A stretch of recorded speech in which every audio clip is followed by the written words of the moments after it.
Okay, we're back here on Marxisms. Yesterday was a big news day. All right, welcome back and like and subscribe and all that nonsense.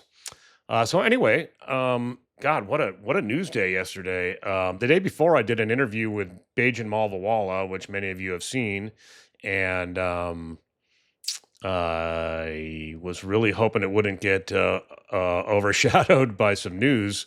When I woke up in the morning, I saw that Russia had launched 19 drones across Poland airspace and were shot down, escalating the conflict with Ukraine into Europe. And they invoked Article 4 of the NATO Charter, which is not good news.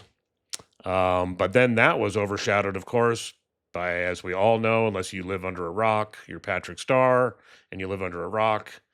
But unfortunately, we had a political assassination yesterday of Charlie Kirk. People are going to probably get on me for calling it a political assassination, but let's face it, that's what it was. My heart goes out to his family, to his wife, and his children who were actually there and had to witness that. I was 10 years old when my father was killed in a car accident, and I was there, and that was horrendous enough. I know what it's like to grow up without a father, and I know what it's like to watch a wife mourn their husband. I know the difficulties that I know what it's like um, in the days following, and the numbness followed by grief. Well, grief followed by numbness, and it's awful. And I woke up last night and I started thinking about his kids and his wife, and I knew that they were not getting a good night's sleep. And I really knew and understood what they were feeling because I've been there. Um, the difference is, I don't know if it's any worse, but it seems like it would be a lot worse. I mean, a sudden death of your father or your husband is horrendous enough, but having been murdered in front of you, I just can't even imagine, honestly. I can imagine a little bit, but so I woke up feeling really distressed last night. Um, that having been said, I don't care for Charlie Kirk. I never have. I think he's a misogynist. I think he's a homophobe and he's a racist. Um, his views on mass murders are ridiculous, and I can't help but think of the irony of him being asked about mass murders, and he began to answer in a bullshit way just before he was shot and killed. Now I heard about this really, really early, like seconds after it happened, and somebody texted me, and so I immediately, researched it and found the and saw the video, and it was. I don't recommend watching it to anybody. It's not for the faint of heart. It was actually pretty gruesome. Um, I, you know, I, feel bad. I was pretty sure when I saw it, I'm like, okay, he's dead. There's just no two ways about it. And then I found that he was hospitalized, and so like, okay, well, maybe he's not dead. And then, of course, he died. I guess in the hospital. I don't know all the details of it, but he probably lost a lot of. Well, it looks he did lose a lot of blood, and so I don't know if how that would have affected his brain. It was in his neck, so I don't know if that would have paralyzed him. I mean, if he lived, he probably wouldn't have been. He probably would have been paralyzed, and he probably might have even had brain damage, and I don't know. Oh, one would think he was already brain damaged with some of his viewpoints, but anyway, not figuratively speaking, or not literally speaking, but figuratively speaking. So anyway, he was kind of a victim of his own beliefs. He believed that um, people getting killed. I forget exactly what his quote was on that, but that he that was acceptable in order to preserve the Second Amendment, that having a few people die is acceptable in order to preserve the Second Amendment of the Constitution. I wonder how he feels about that now. I wonder how his family feels about that. I can't help but think something good will come out of this, like his kids will grow up to be uh, um, gun control advocates. Maybe his wife will. I mean, or will they just carry on his legacy of douchebaggery?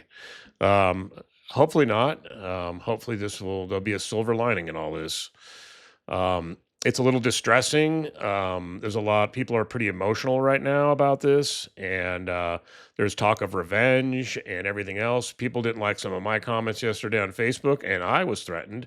And here is a couple of those by one guy. Zorro Stunts told me, "You're going to be sent to hell here pretty soon, you effing cuckold coward." Okay, so I'm a coward, but he goes by a fake name. But then he immediately, after posting these, he blocked me. So I would say he's the coward. Also, it got reported to Facebook, of course, and it's also going to be reported to the local police here. So if anything happens to me, they can investigate this guy. He commented on another post of mine.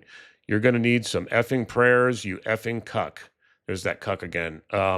These guys like to project their fantasies on other people.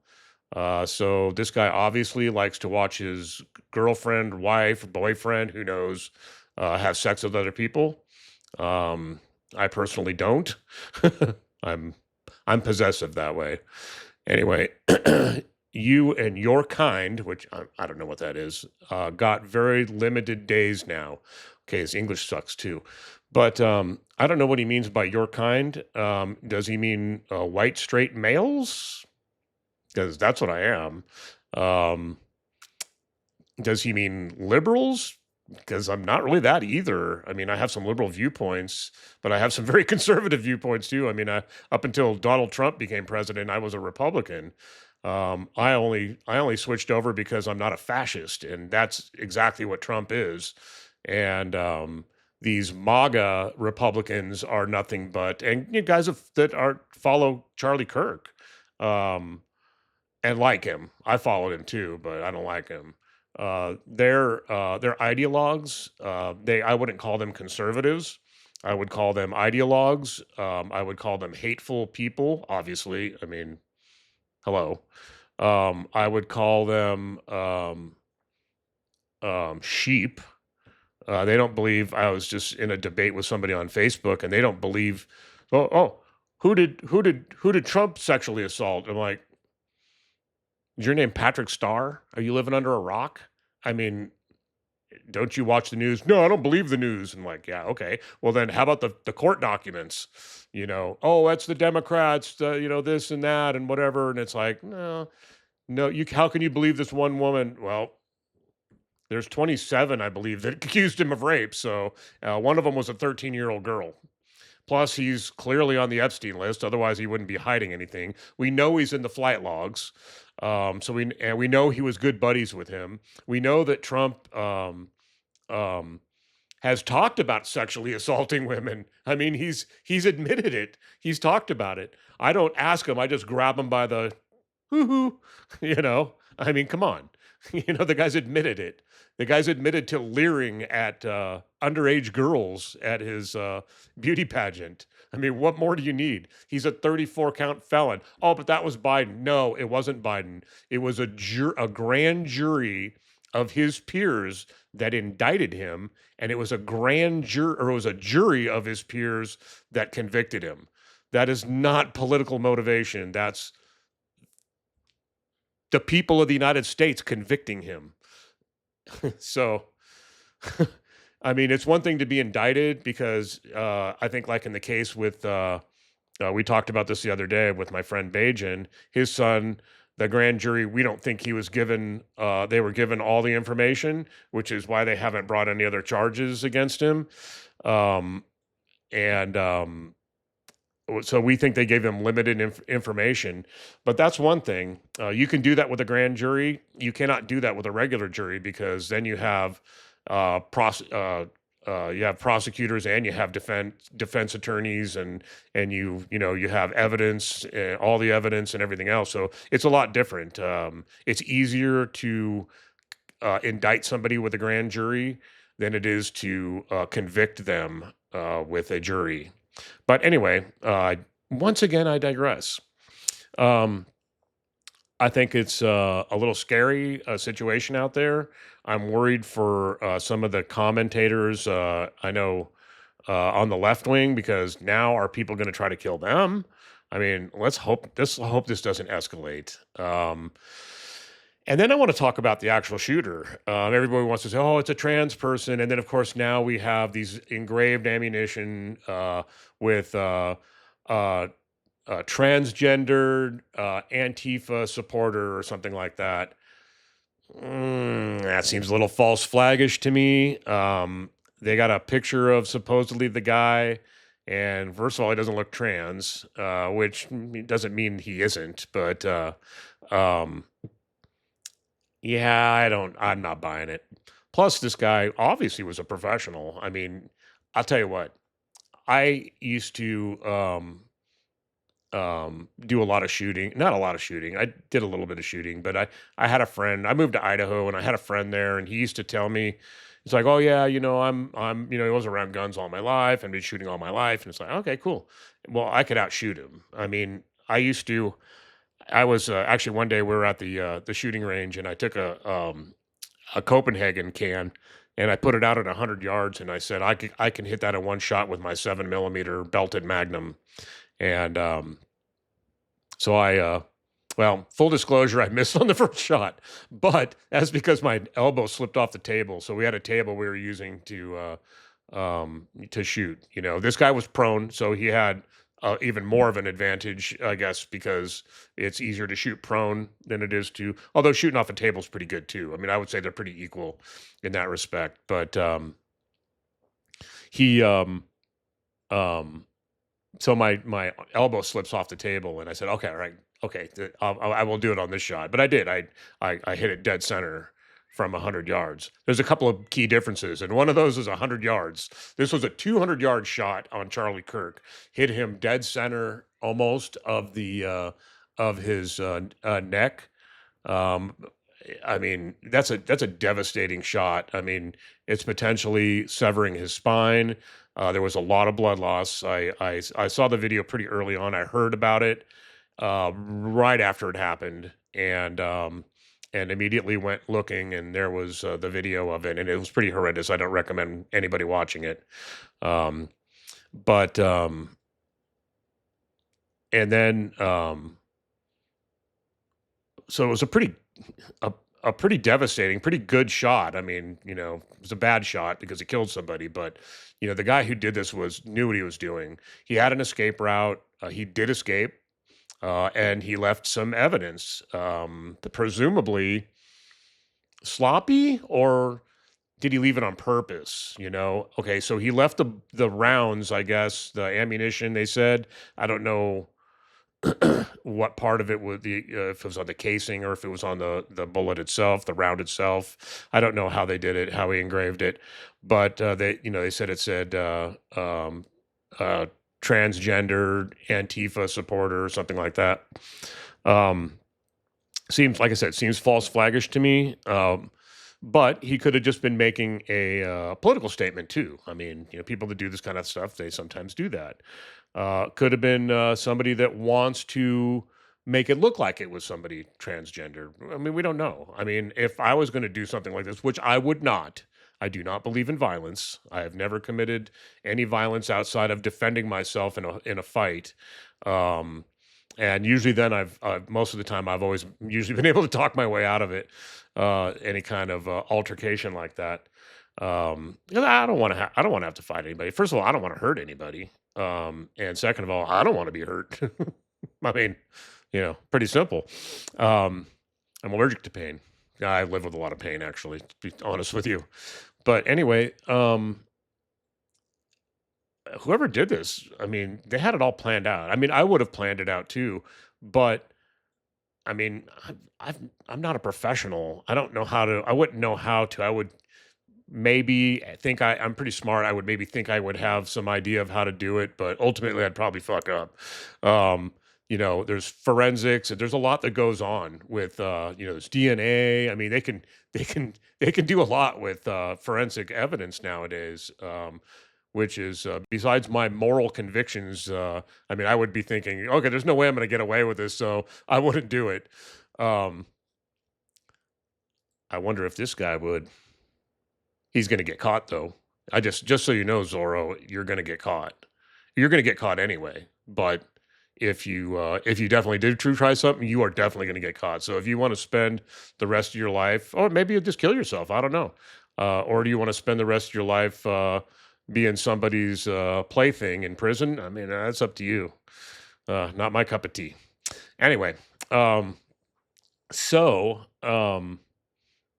I I have my suspicions about this, and I'm not going to, create any conspiracy theories here. There's already enough of them going around. But this was somebody, whoever did this. Okay, so hitting a chew can from 100 yards with no pressure on me. I'm not killing anybody. I'm not being shot at or anything like that. I don't have to sneak around and go unnoticed and that kind of thing. And I don't have to have a escape route. It's pretty easy. I was calm. I was able to be calm. Whoever did this, it's not easy to kill somebody. From everything I know, from people I do know that have been in wars and whatever, it is not an easy thing. Um, Psychopaths, on the other hand, they do have a tendency to stay calmer in these situations. So either the person is a complete psychopath, but then there comes the 200-yard shot. That's not easy to do, especially under pressure. This had to be a professional. I don't think it was just some trans guy that went out there and got himself a gun, went out and practiced a couple times, and then got lucky. And nah, I don't believe that. Um, and if he did practice, he probably would realize that a 200-yard shot is pretty difficult, even with a little bit of practice, unless you're just a professional. So this is a professional sniper. This person was probably in the military. And who put him up to it? Did somebody put him up to it, or did he act alone? Um, I wouldn't be surprised after having the trans shooter the other day, which everybody's like, "Oh no, we got to go after the trans people," and it's like, "Well, wait a minute. What about all the other mass murders that weren't trans people?" It's funny. Protesters, oh, we got to go after the protesters, but all the January 6th people that assaulted police officers and killed police officers, oh, that's fine, no problem, that's okay. Nothing to see here. But trans people, oh my God, we got to go after all of them now. I mean, come on. This is not realistic. But that's why I think it was. Well, I don't think it was. I mean, I suspect that, the possibility of maybe the Trump administration did this. Maybe they were wanted to solidify the whole let's take away guns from trans thing that he proposed the other day. And let's do it by, maybe he was mad at Charlie for something. We know how Trump is. He hires guys, says they're the greatest ever, and then the next thing you know, they say something he doesn't like, and it's like, oh, they're the dumbest person in the world. I don't know, I don't know. They're unqualified, and it's like, yeah, but you hired them. Whatever. So who knows? And I'm not saying that that's what happened, but I'm just saying that the whole thing seems suspicious to me, and at the very least, this was a professional job. I don't think there's any qualifying that. A 200-yard shot. It's not easy to kill somebody from everything I've heard. And this guy, he did it pretty smoothly. So I don't know. I'm afraid this thing is going to escalate. They're going to make a martyr out of this guy, and they're going to use it to go after other people. And that's not a good thing. We're already in enough trouble with this administration and the crap that he's doing. And now we got all this to worry about. So I would think that any trans person, anybody on the other side would have understood that, but I don't know. We're just gonna have to see how this all shakes out. But we do know that this psychopath right here, Zoro Stunts, is has made a terrorist threat against me, and he should be arrested and he should be put in prison. Anyway, peace.